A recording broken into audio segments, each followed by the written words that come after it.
Dear Ukrainians, first, energy. Today, all the regions facing especially difficult situations participated in the conference call. In fact, these are the regions of central Ukraine. These include border communities with Russia, where shelling and fighting are ongoing. In the Dnipro region, especially in Nikopol, there was damage to power lines due to shelling, also in the Pavlorad district and in other communities near the front. Russian strikes continue, including damage to local infrastructure and local energy facilities. In the Dnipro region and Zaporizhzhia, Ukrzaliznytsia was again under attack, our logistics, but we maintain the connection between the regions, our transport links. It is important that there were no missile strikes or shaheds against infrastructure during the day. It demonstrates that when America has a motive to really make a difference, things can change. Our team continues to work with the American side, to work so that real solutions for the sake of peace can be scaled. Today there was a meeting with our delegation. The team is already en route. There will be meetings on Wednesday and Thursday. Not only will there be a trilateral format, but there will also be a bilateral format with the US. There are items to approve and material that needs further development. We are ready for security guarantees. Government officials are working on the restoration and further development of Ukraine. Our teams are actively engaged in this. It is important that at this time, America also resolutely supports dialogue. All the opportunities for dialogue that exist, and works accordingly with the Russian side so that Russian strikes, so that Russian terror does not thwart what can be achieved. Today I want to thank all our repair crews of the State Emergency Service of Ukraine. Utilities that really work for people, energy companies that are involved. The work continues 24/7, around the clock. I instructed the Ministry of Internal Affairs of Ukraine, together with regional authorities, community leaders, to maximize the number of support and heating points in the regions, so that at this time of extremely cold weather, everyone is ready for any development of events. I spoke today with the President of the European Commission, Ursula von der Leyen. I want to thank you for your support. I informed Ursula about the situation today, and there will be a new package of energy support from the European Union for Ukraine, in particular generators. Thank you so much, Ursula, thank you, and my thanks to your colleagues as well. We are preparing new formats of joint work with the EU. This applies in particular to the financing of hot meals in schools in Ukraine. There were also our agreements. We expect that everything will be implemented. Work is also ongoing in Europe on new sanctions against Russia for this war. Sanctions that are not just punishments, but can also limit Russia's ability to fight. We are doing everything to make diplomacy work, but it is Russia that must abandon the war. And one more thing. Ukraine supports peoples who value freedom and are really ready to fight for it. The whole world sees what is happening in Iran. What is the number of murders and how the Iranian regime invested in the spread of war and violence in the region and in the world?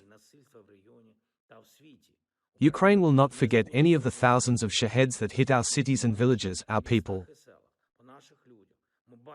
We see that others in Europe have taken notice regarding the issue of Iran and Ukraine, including the Europeans who called for more decisive and principled action, as well as the Iranians themselves. In fact, the European Union has agreed on a decision to designate one of the main organizations of the Iranian regime, the so-called Islamic Revolutionary Guard Corps, as a terrorist organization. European procedures are currently underway. In Ukraine, we have already made this decision and officially designated this organization as a terrorist organization. For us, this issue is closed. All terrorists in the world deserve the same treatment and condemnation. None should win. Thank you to everyone who helps protect lives. Thank you to everyone who is with Ukraine. Glory to Ukraine.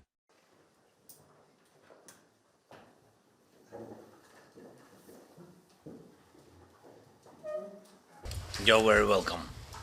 Mr. Vice President, Gabriel, your team, you're very welcome to Ukraine. And